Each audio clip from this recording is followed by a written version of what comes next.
a video on something that I want to, surprisingly, have faff around with. So I emptied the bottom of the freezer a couple of weeks ago and made my dinner from whatever was in the freezer. So there was some chickpeas, there was bits of what's the ham? I can't remember. But there was some meat and there was some chips which had been thrice cooked. And I didn't want to fry them again, so I kind of chopped the chips up and I kind of combined it all together with some cheese and some onion, and then I put a cheese sauce on it, and then I baked it and grated some cheese on top of that, and I baked it in the oven, and it was delicious. But I was kind of thinking, and I did mention in the video, that maybe we could do a version of that, but using tins of things. So things out of the freezer. So I bought some sliced onions, which I normally don't. I normally just buy onions because that's 450 grams, and that was about 80 pence. Whereas you can, to buy a kilo of onions, it's shop around maybe £1 for a kilo of onions. So it's kind of like half the price to buy your own onions and slice your own onions. And then I think I'll put some spinach in because I've got that in the bottom of the freezer.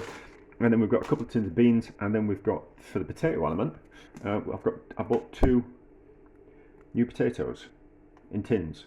So we'll drain that liquid out. The only time I've had tinned potatoes is when I was either at scout camp or when I was on caravanning holidays with my parents, and I think they probably had tins of potatoes in the cupboard as like a emergency type of thing. So they're going to go in. I do have some cheese sauce, which we just add either water or milk, add that to water, or just add water. But I'm not a fan of those cheese sauces. I'd rather make a white sauce myself. So even though I'm going to make one myself, we're going to pretend that I'm using that because the sauce that I make will be nicer. And then I picked this up from Lidl. So this is going to be the meat. It says gammon ham. So we'll have an open of that, and I don't know if it's going to be a solid lump of meat or it's going to be like a pork luncheon meat type of spam type of thing. And then we've got some cheap Greek salad cheese. Can't call it feta because there's not the right proportions of certain types of milk in it. And then I've picked up these as well, so I kind of thought that they'd be nice for a bit of flavour. I always fry my own onions. Why would I buy them? But I was just curious about these. I thought, well, let's buy them and see how they taste.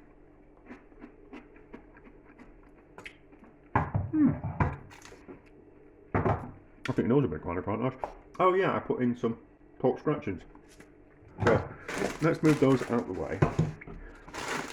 And yeah, I'll defrost the spinach in the microwave and squeeze the extra juice out of it. They're nice. I think they'll be just nice. It's kind of scattered in. Add kind of like a depth of flavour. So let's break into this and have a look at it. I did have another plan for this. I don't think I'm going to use it all. But my idea is what we'll do. Right, okay. Right, okay. So it's like is it a lump, or does it pretend to be a lump of meat, or is it reformed like spam? I think they should do a posh version of spam. They probably do. Oh, it's pate. That's a posh version of spam, isn't it? Pate in a like Kilner jar. No, it's not a Kilner jar. It's a parfait jar. Kilner jars are different. I'm going to need to be careful. That's going to slice my hand open. Well, let's get it out. Put it on the plate. Rinse and wash it up. See how it looks. If it is a lump of meat or it is reformed. We'll do something with that jelly. So it looks, because that jelly's formed, it looks like it's actually cooked in the tin rather than cooked separately and then added to the tin. So is it lumps of meat or is it reformed? Well, we'll have to see. No, it's not one solid lump of meat. Is it bits that push back together? No. No, it's a ham, isn't it? It's not like, it's definitely, yeah, it's not like spam. It's actually a part of a joint, but it looks like it's being pushed together, doesn't it? No, I don't know. I don't know.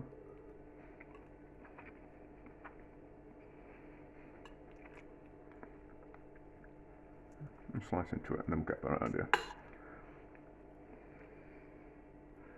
That looks like a whole bit of meat rather than bits of meat, the end cuts that have been pushed back together. But anyway, so we will fry that to give it a bit of colour. We'll fry the new potatoes as well to give those a bit of colour, and then we'll fry off the onions as well, give those a bit of colour, soften them down a little bit. And then we're back when we kind of put it all together once we've made some sauce. We might show if anything interesting happens in the frying process, I'll show that, but otherwise we're back when we're putting it all together.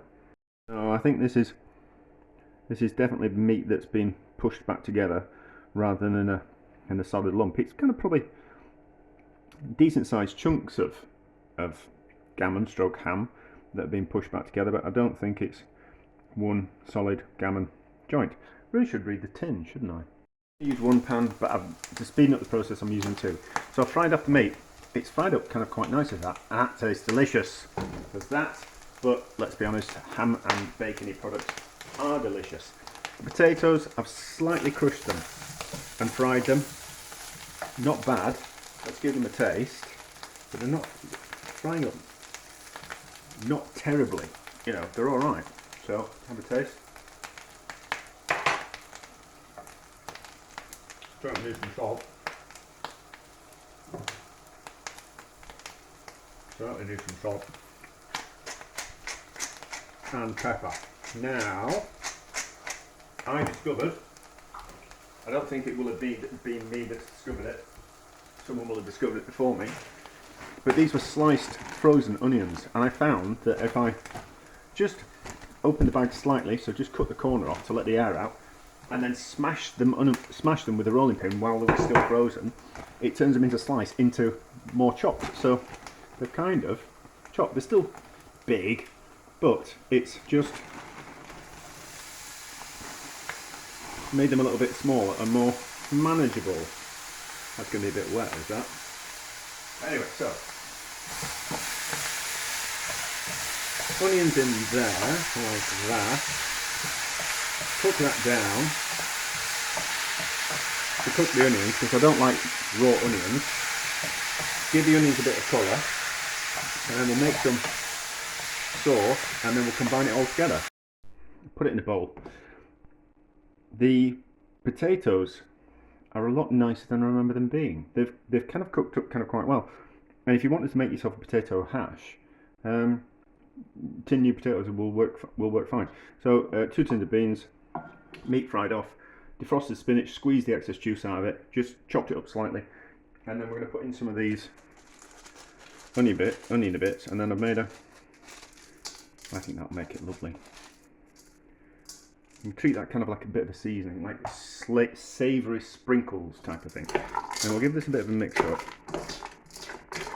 and then we'll push the Greek salad cheese. Could have put a lot more spinach in than that, but not to worry. And then we'll push the cheese into it. I don't want to break the cheese up too much. I want there to be lumps of the cheese in there, and I think we'll keep some of the sauce back for pouring on the top. So we'll just put enough sauce in that it combines. I'll get away with a little bit more. So then everything will stay nice and moist because it's surrounded by the sauce. I think, yeah, so give it a taste. See what we think so far. Yeah, so the sauce was just milk with a chicken stock cube in, and then thickened with flour and water, a roux.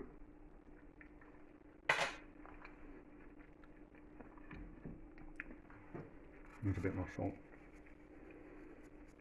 That is the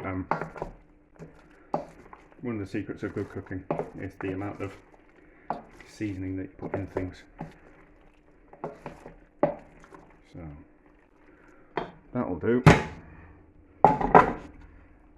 Into my container, that lump-proof dish, spatula just to get all that out. There's no point wasting the food, is there? I've taken the time to work to be able to afford to buy it, and then the time to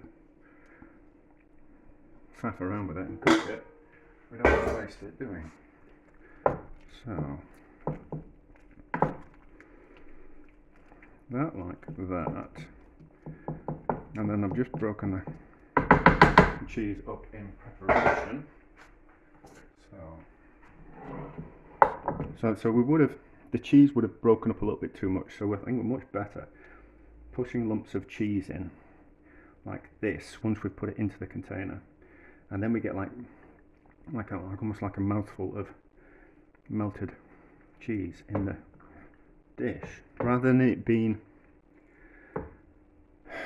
like a cheese sauce.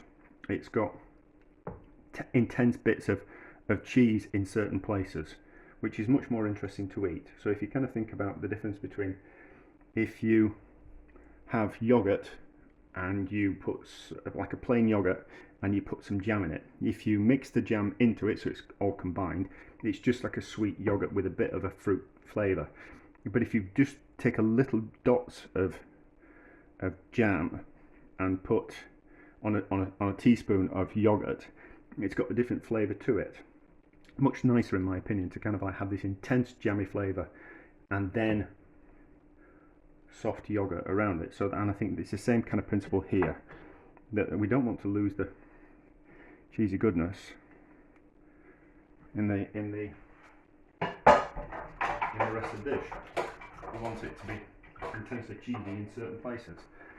Or does, oh yeah, so I did the juice that came out, the jelly that was in the tinned ham, I put that into the white sauce, so we've not kind of lost any flavour there. I didn't want to waste it. It's just meat juices really. So here's my spatula again. Try not to waste anything. I don't think spatula's as good as it used to be. So looks like we've just got about the right amount. No, I won't need to make any more, which is what I didn't want to do. So we could have just done this in one pan. We could have fried off the meat and then fried off the potatoes and then fried off the onions in one frying pan, and then it's like a one pot, one frying pan type of deal, isn't it? Right, so not like that. And then some of the leftover cheese from the next function, which we don't waste. It certainly goes on all my things that I bake in the oven at home, and then there's just some cheese on top. Plenty of cheese, because that crusty cheese crust on top of pasta bakes and cauliflower cheese is one of the best bits, isn't it? Right. Anyway, but you get the idea. So cheese on top, cheese on top, and then we'll bake it in the oven. 180 for about 40 minutes, I reckon. I'm making a mess of that. But I'm going to put it in lower, so I'm going to go swimming in a bit. And I'll be out of the house for about an hour and a half. That's how I got to the gym and swum, and then had a shower. And I need to pop in to see my mum, but like a couple of hours.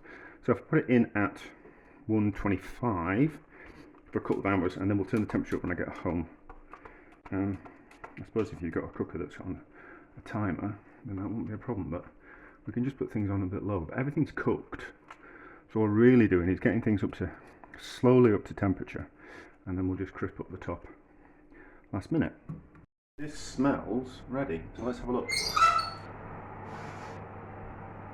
Nice and bubbly. Nice and bubbly. Certainly cooked. Well, it was cooked beforehand, wasn't it? All we're really doing is putting it through the oven to toast it. So, oops. It's going to be a little bit too hot. We might have to let it cool down a little bit, but So scissors to cut through the cheese, otherwise the first person gets all the cheese. And to be honest, there's only me, so that wouldn't be a bad thing. But that just means that the leftovers I have tomorrow, or the seconds I have tonight, wouldn't have any cheese. It's a little bit wet. Let's see how we go. Ooh. Yeah, a little bit too wet, but not to worry. I wonder why it's too wet. Just let that cool down slightly before I taste it. I don't want to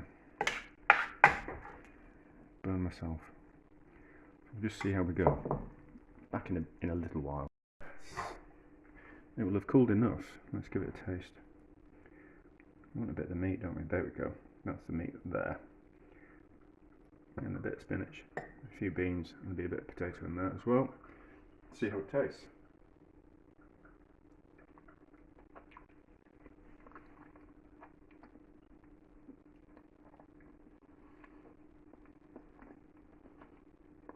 Don't know.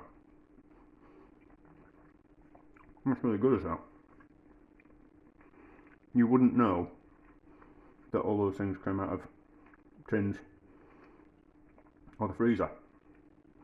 So that's success, isn't it? So if I want to reproduce that, what's in the bottom of the freezer, we can do it with tins. It doesn't have to be tinned meat. We could put in, like I had some cured meat in the fridge, like from a salami or something like that. That would have worked really well.